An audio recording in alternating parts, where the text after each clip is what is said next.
मुझे तो 35 साल बिहार में हो गया है और अब तो यही मेरी धरती है और यही यहीं पे मैं बस गया हूँ। सारे त्योहार भी मनाता हूँ और बिहारी भी बोल लेता हूँ, उनकी भाषा भोजपुरी, मगही सब बोल लेता हूँ। एक बहुत खूबसूरत चीज़ है जो सोशल मीडिया पर यूँ तो आपके रील्स और आपके वीडियोस बहुत वायरल होते हैं सोशल मीडिया पर, लेकिन जिस टोन में आप बातचीत करते हैं, शिक्षा व्यवस्था को सुधारने की एक वीडियो का ज़िक्र मैं कर लेती हूँ, जिस वीडियो में आप शिक्षकों से क्लास के दौरान बातचीत करते नज़र आते हैं। कुछ शिक्षक वीडियो कॉल पे आपके साथ उपस्थित नहीं दिखते हैं, तब आप बिहारी टोन में कहते हैं, "अरे तुम कहाँ गए जी?" तो ये सीखा है आपने? कम्युनिकेशन स्किल नहीं, कितना नहीं, इम्पोर्टेंट हो जाता है? अब देखिए, बिहार के लोग बहुत मतलब एक सभ्य भाषा का प्रयोग करते हैं और मुझे याद है कि मैं कुछ दिन पहले एक कविता लिख रहा था, बच्चों के नाम से।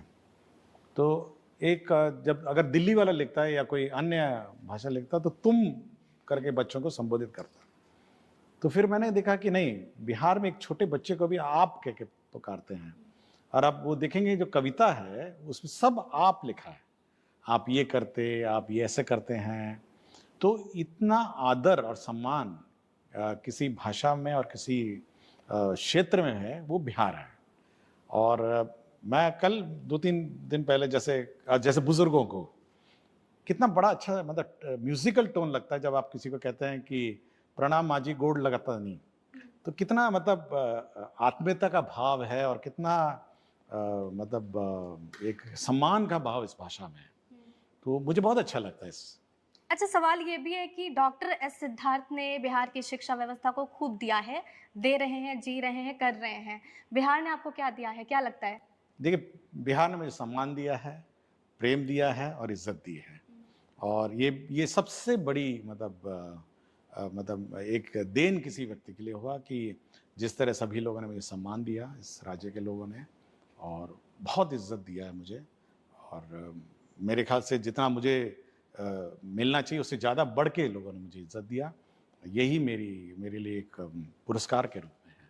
तमिलनाडु से आना जहाँ पर हिंदी भी बोलना बहुत मुश्किल है, वहाँ से बिहार में आना, शिक्षा व्यवस्था की रूपरेख देखना और फिर भोजपुरी, मगही, मैथिली और भी भाषाएँ हैं, वहाँ के लोगों से जुड़ा, वहाँ के लोगों को समझना ताकि शिक्षा व्यवस्था में बेहतरी हो। मुश्किल लगा कभी? देखिए 35 साल हो गए हैं और यही मेरी धरती है और यही मेरी भूमि है, यही मेरी कर्म भूमि है और अब मैं यहीं का रह गया हूँ। अब मैं अपने को बिहारी बोलता हूँ, जहाँ पे भी जाता हूँ, मैं बिहारी अपने को बोलता हूँ और मैं अब शुद्ध बिहारी हूँ। लोग संकोच करते हैं, दिल्ली में खुद को बिहारी कहना लोग बहुत मुश्किल मानते हैं, लोगों को लगता है कि अरे ये समझ लेगा कि हम तो बंधुआ मज़दूर हैं या फिर हम वहीं पान गुटखा खाते हैं। आपको कभी ये नहीं लगा कि बिहारी टैग मैं खुद अपना रहा हूँ? नहीं, नहीं, देखिए ये गर्व की बात है। ये मतलब ये अपने को बिहारी कहना ये गर्व की बात है और मैं जब भी बाहर भी जाता हूँ, अपने को बिहारी घोषित किया करता हूँ और ये मेरे लिए सम्मान और एक गर्व की बात है कि मैं बिहारी हूँ। एक ऐसा एसीएस जिसको हम कभी बाइक राइड करते हुए देख लेते हैं, कभी लिट्टी-चोखा खाते हुए देख लेते हैं। आप दोनों ज़िंदगी को कैसे मैनेज करते हैं? प्रोफ़ेशनल लाइफ़ भी है, पर्सनल लाइफ़ भी है। देखिए, मैं जब कार्यालय से बाहर निकलता हूँ, एक आम आदमी हो जाता हूँ और मेरे मन में और मेरे दिमाग में वो बोझ नहीं रहता है कि मैं एक आईएएस ऑफ़िसर हूँ या मैं एडिशनल चीफ़ सेक्रेटरी हूँ। ये बोझ को मैं बिल्कुल बगल में रख के जाता हूँ और एक आदमी क्या करता है, मोटरसाइकिल चलाते हैं, घूमते हैं और बाज़ार जाते हैं, तो ये आम आदमी की ज़िंदगी है ना। मेरे से बहुत सारे टीचर जब बाज़ार में मैं सब्ज़ी लेता हूँ, बहुत सारे शिक्षकों से मेरी बातचीत होती है, तो एक आम नहीं, आदमी। आम तौर पे नॉर्मल अगर कोई आईएएस बन जाता है, तो वो पूरा गार्ड-वार्ड के साथ घूमने लगते हैं, स्वैग आ जाता है ज़िंदगी में, लाइफ़स्टाइल थोड़ी बदल जाती है। नहीं, आप एसीएस हैं। मेरे लिए ऐसा कोई बदलाव नहीं आया। मैं जिस दिन जैसे ही कार्यालय छोड़ता हूँ, मैं पद और पदनाम बगल में रख देता हूँ और उसके बाद मैं एक आम आदमी बन जाता हूँ। तो ये प्रेरणा कहीं से मिली है या खुद नहीं, से? ये देखिए ये अपने व्यक्तित्व में ही बसा हुआ है कि किसी भी चीज़ का घमंड, किसी भी चीज़ का मतलब हवा में उड़ने का जो अनुभव है, ये सब नहीं। मतलब आप धरती से जुड़े रहिए, कॉमन मैन से जुड़े रहिए और एक कॉमन मैन की तरह। अब जैसे हाल ही में बख्तियारपुर में चाय बना रहा था मैं, लोगों ने देखा लिट्टी। अब खाली दुकान थी, बेचारे चाय बना रहा था, मैंने कहा आ जाओ, मैं भी हाथ बढ़ा तो उन्होंने पहचाना था कि आप नहीं एसीएस हैं? नहीं बिल्कुल नहीं। मैं उससे पूछा भी, मैंने कहा आप पहचानते हैं मुझे? बोला ना हम नहीं पहचानते हैं।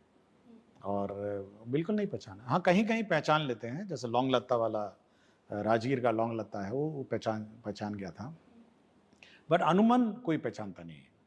तो एक नाम आम आदमी की तरह मैं बिहेव करता हूँ और मेरे दिमाग और सर में वो बोझ नहीं है कि मैं एक बहुत सीनियर ऑफिसर हूँ सरकार का।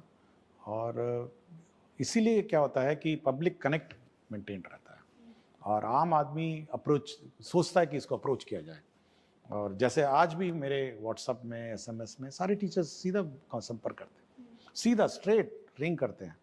तो उनको ये कॉन्फिडेंस है कि हमारा जो एडिशनल चीफ सेक्रेटरी है हमसे सीधा कनेक्ट करेगा, हमसे सीधा बात करेगा।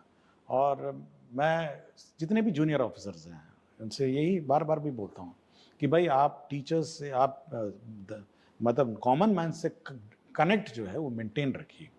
और सीनियर होते होते वो डिस्कनेक्ट हो जाता है। मतलब ये डिस्कनेक्ट जो है इसको थोड़ा अवॉइडेबल है ये। कुछ लोगों को ठीक लगता है, कुछ लोगों को ठीक नहीं लगता है, बट ये मेरी स्टाइल ऑफ वर्किंग है और ये मेरा स्टाइल ऑफ फंक्शनिंग है।